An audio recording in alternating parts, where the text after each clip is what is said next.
Naamusni waraanummaa kan itti xiqqaatu waraanni murni gabroonfata Impaayir Itoophiyaa xiqqaaf guddaa usaddin baasin guyyaa guyyaan rasaas itti roobsuun ilmaan Oromoo lafirra duguugaa hidhaa saamaa manirra gubaa qayeef qabeenyi irra buqqisaa kan jiran gochooti badii isaanii kan itti fufuun kutaalee Oromiyaa mara keessa dararaan humnaa olii ammeessanii jiran. Haala kanaan godilli xarargee haanaawwi guddinaatti ergamtoonni murnam nyaata PP hidhaaf saamicha ammeessanii jiraachuullee jiraattonni himan. Magaala Ibsaa jedhamirraa fuulban 2024 namoota dogdoqqee qaban hunda hidhaa guuraa kan turaniif abbootiin qabeenyaa dogdoqqee qarshii 5,500 kaffalan. Dirqisiifamaa jiraachuuf kanneen kaffalu didan ammoo hidhaa darbataa jiraachuu jiraattonni magaalicha eeran. Akka jiraattonni magaalicha eeranii dogdoqqee fayyaasaa ta'u cabaa aarawas ta'imoofaa abbootii qabeenya dogdoqqee kan ta'an hundirraa qarshii jedham kan saamaa jiru. Maqaa gibiraan gibbi isaanii furdifataa jira. Namni maqaan isaa obbo Midhaaksa Gadaa jedhamu gaafa fuulban 2024 sababa kanaan hidhamee jiraachuu jiraattonni ibsan. Dogdoqqee wajjir poolisii aanichaa jir baay'inaan 61 ol namni qarshii 5,000 kaffal dogdoqqee isa fudhachuu hin danda'a jechuun itti dabaluun jiraattonni har'aatti biyyoolessa Oromiyaa feeran. Godina Wallaggaa guutuu giddaa milishoonni bilchiginnaa hawaasa nagaarra reebichaaf doorsis raawwatan.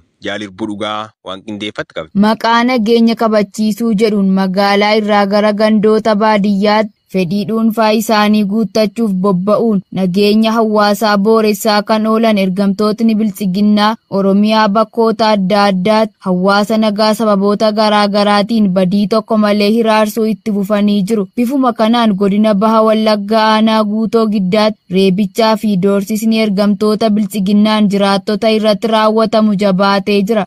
Aanaa guutoo giddaa ganda qixxeessaa jedhamutti guyyaa kaleessaa ganama jechuun fulbaana 13/2024 milishoonni Abiy Ahimad nama maqaan isaa Fiqaaduu Nigaatuu jedhamuu fi haadha warraa isaa nama maqaan ishee aadde Taarikee Maammoo jedhamtu waliin badii tokko malee daandii cirrachaa irra dugdaan ciibsuun reebicha ulfaataa erga irraan dhaqqabsiisaniin booda harka isaanii duubatti hidhuun mukatti hidhanii dararaa turu jiraattotni ganda qixxeessaa irraata biyyoolessa Oromiyaatti himanii jiru. Dabalataan ganduma kana irraa guyyuma kaleessaa kana dargaggoo maqaan isaa Daani'eel Asaffaa jedhamu milishoonni kun qabuuf mana isaanii deemanii erga manaa isa dhabanii booda lakkoofsa bilbilaa isaa nama maqaan isaa Eebbisaa Addunyaa jedhamu nama kanaan dura miseensa raayyaa ittisa Impaayirettii ture amma immoo gandicha keessa naanna'uun sabboontota ilmaan Oromoo adamsuun hiisisaa jiru irraa fudhachuun itti bilbilanii bakka jirtuu amma kottu jechuun doorsisaa turuu maddeen keenya itti dabaluun himaniiru. Godina Qeellam Wallaggaa magaalaa Dambidolloo keessa loltoonni bilchiginnaa dargaggootumnaan ukkaamsuun leenjii milishaa guuraa jiru.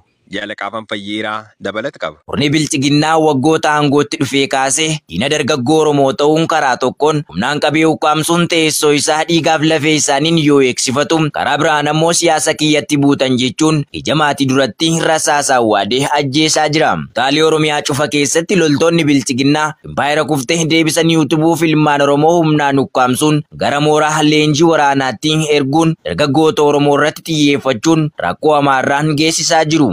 Haaluma kanaan magaalaa Dambidolloo keessaa loltoonni bilchiginnaa dargaggoota humnaan ukkaamsuun leenjii milishaatti guuraa jiru. Magaalicha keessa yeroo adda addaatti irra deddeebiin dargaggoota magaaluma keessa deemanii fi hojii dhuunfaa isaanii irratti bobba'an fedhii isaanii malee afaan qawwee itti qabanii humnaan ukkaamsuun gara mooraa leenjii waraanaatti erguu kana maleeffatan loltoonni bilchiginnaa yeroo ammaa kanas haala adda ta'een guyyaa kaleessaa fulbaana 13/2024 dargaggoota akka malee qabuun gara leenjii milishaatti ergaa jiraachuun dargaggoonni magaalichaa dubbisne Oromiyaa Naashinaal Miidiyaatti himanii jiru. Godina Bunnoo Beddellee Aanaa Deeggaatti maatii qabsaa'ota guuruun cimeetti fufi. Jaalala Mahmud bal'inni isaa akka ta'an nutti isiniif dhiyeessiti. Faashistichi Abiy Ahimad yeroo gara aangootti dhufe afaan dhadhaa godhachuun qorannu malee hiniinu jedhee sobaan uummata mirqaansaa turus waadaa uummataaf gale dhiisuun kan durii irra caalaatti gaaffii seeraa tokko malee hawaasa nagaa hojii idilee isaa hojjetatu hidhuun mana hidhaa keessatti hiraarsuu itti fufeera. Haaluma kanaan godina Bunnoo Beddellee Aanaa Deeggaatti maatii qabsaa'otaa hidhaatti guuruun cimee itti fufeera. Loltoonni sirnichaa ganda sanaagaa Harawwee jedhamu irraa ilmaan keessantu waraana bilisummaa Oromoo keessa jira jechuun namoota maqaan isaanii Mangistuu Kabbadaa, Dirribee Kabbadaa, Gurmeessaa Kabaa fi kanneen biroo hedduu sababa tokko malee hidhuun dararaa hamaa irraan gahaa jiraachuu jiraattonni itti dhiyeenyaan beekan himan. Namoonni kunis torban lamaa oliif gaaffii seeraa tokko malee hidhamanii jiru. Akka namoonni beekan jedhanitti badii tokko osoo hin qabaatin oromummaa isaaniin yakkanii yeroo dheeraaf hidhanii kan jiranii fi achi keessattillee qaamni isaan gaafatu dhibuu jiraattonni kun itti dabaluun dubbatu.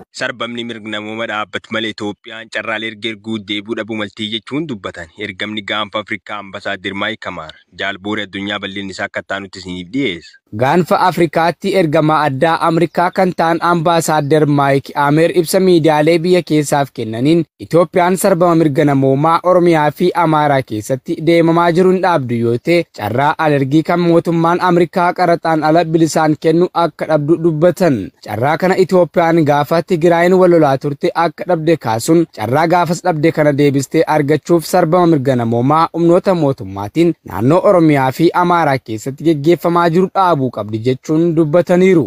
Ambasaadir Kamaar walitti bu'insa naannolee Oromiyaa fi Amaaraa keessatti adeemaa jiru hordofee namoonni nagayaan akka ukkaanfamaa jiran kaasuun kanarraa ka'uun gara Oromiyaa fi Amaaraa imaluuf akka rakkatanis himaniiru. Ambasaadir Maayik Kamaar marii mootummaa Itoophiyaa fi waraana bilisummaa Oromoo WBO gidduu marsaa lamaan Taanzaaniyaatti geggeeffame irratti hirmaachuu isaanii yaadachiisuun ammallee mariin akka itti fufu mootummaa Noorweey waliin ta'uun tattaaffii taasifnu itti fufneerra jedhan. Godina Arsii Bahaa Zuwaayii dugdaan maatiin qabsaa'otaa waraana faashisti PP manneenidhaa jumlaan guuramuuf saamamuun dhaga'ame. Jaalachaa Duroobaa waan qindeeffate qaba. Bilisiqinnaan umurii aangoo bulchiinsa isaa amma danda'ee dheereffachuu fi abbaa irrummaa jabeeffachuuf yaalii godhaa jiruun maatii qabsaa'otaa balleessuuf namoota waraana bilisummaa Oromoo waliin hidhata qabu jedhee shakku ragaa tokko malee hidhuu saamuuf ajjeesuun qe'ee uummata Oromootti jireenya ibidda godhe jira. Akkuma kanaanis jiraattonni godina Arsii Bahaa aanaa dugdaa yeroo ammaa kana dararaa hamtuu keessummeessaa kan jiran yoo ta'u maatiin ilmaan isaanii miseensota WBO ta'an yakka tokko malee manneen isaanii irraa qabamuun baatiilee dheeraaf hidhaatti darba tamanii dhukkuboota adda addaaf saaxilamaa akka jiran jiraattonni ONM'tti himaniiru. Keessattuu uummanni gandoota baadiyyaa cufti isin hidhata waraana bilisummaa Oromoo qabdu jechuun waraanni faashistii PP bakka isaan gabaaf bobba'anitti dhiittaa mirga namoomaa irratti raawwachuun hidhuun cinatti reebicha jabaa irratti taasisaa jiraachuun beekameera. Bilisiqinnaan maqaa olaantummaa sirna isaatiif jecha aangoo isaatti gargaaramuun hawaasa qonnaan jiraatu qabeenya isaa saamuu manneen irratti gubuuf ajjeesuun hawaasatti jireenya hadheessaa jiraachuunis egeree uummata Oromootti yaaddoo jireenya uumaa akka jirus beekameera. Godilli Wallaggaa Boojii Coqorsaaf Boojii Birmajiit waraanni faashisti PP maqaa sakattaa waraana bilisummaa Oromoo sochii taasisuun miidhaa qaqqabsiisaa jiraachuun himame.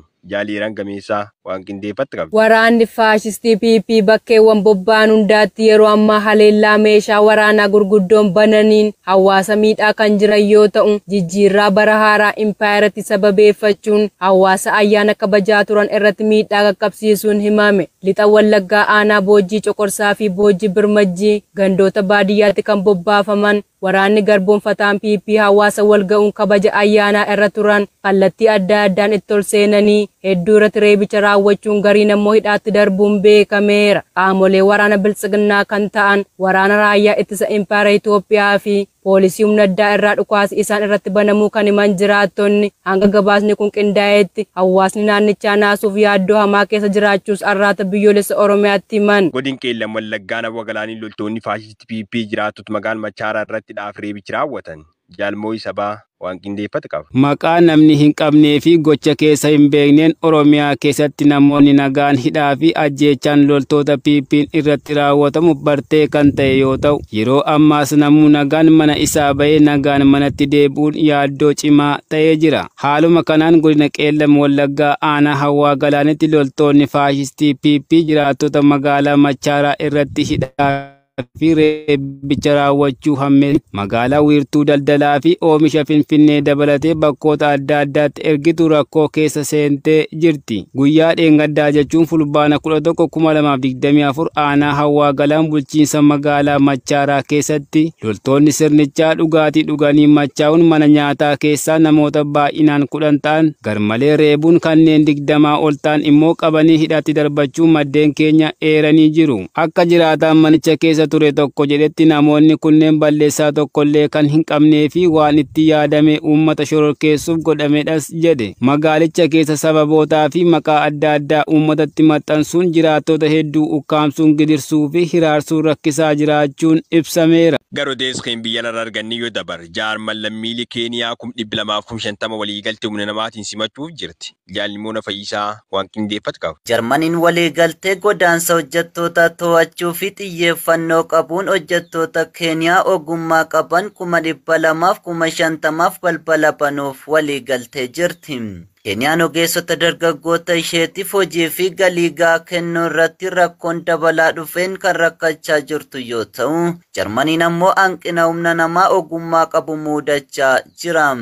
Konkolaachistoonni otoobisii Keeniyaa 5 piroojeektii yaaliin gara kaaba Jarmanitti argamtu Fileenisburgitti simatamaniiru. Waliigalteewwan godaansaa mootummaan Jarmanii godaansa to'achuuf tattaaffii taasisaa jiru keessatti utubaa giddu galeessaa ta'uu ibsameera. Waliigaltichi lammiilee Keeniyaa ayyama seeraa malee biyya Jarman keessa jiranis gara biyyaatti deebisuu salphisa. Waliigaltee hojjettoota kanaan magaalaa Baarliin keessatti chaansilara Jarman Olaaf Skoolzii fi pirezidaantii Keeniyaa Wiiliyaam Ruuton mallatteessaniiru. Jarmaniin lammiileen Keeniyaa diinagdee gudditti Awurooppaa keessatti hojii akka argataniif seera immigireeshinii ishee tokko salphisuuf waliigalte. Lammiileen Keeniyaas Jarmanitti barachuu yookiin leenjii ogummaa hojjechuuf viizaan yeroo dheeraa ni kennamaaf. Viizaan turtii yeroo dheeraa yeroo xumuramu lammiileen Keeniyaa hanga waggaa 2tti Jarmanitti barnoota faayyama yeroof jiraachuu danda'u jedha waliigalteen kun. Akka waliigaltee kanaatti ogeeyyiin IT Keeniyaa irraa dhufan ga'umsa sirnaa yoo hin qabaannellee Jarmanitti seenanii akka hojjetanii iyyamamaaf. Mootummoonni lamaan godaansa hojjettootaa ogummaa qaban kanneen hojii ogummaa xumuran yookiin digirii yuunivarsiitii argatan hanga ga'umsi isaanii qaama dhimmi ilaallatu qaama biraatiin beekamtii argatutti ni deeggaru jechuun BBC'n gabaaseera.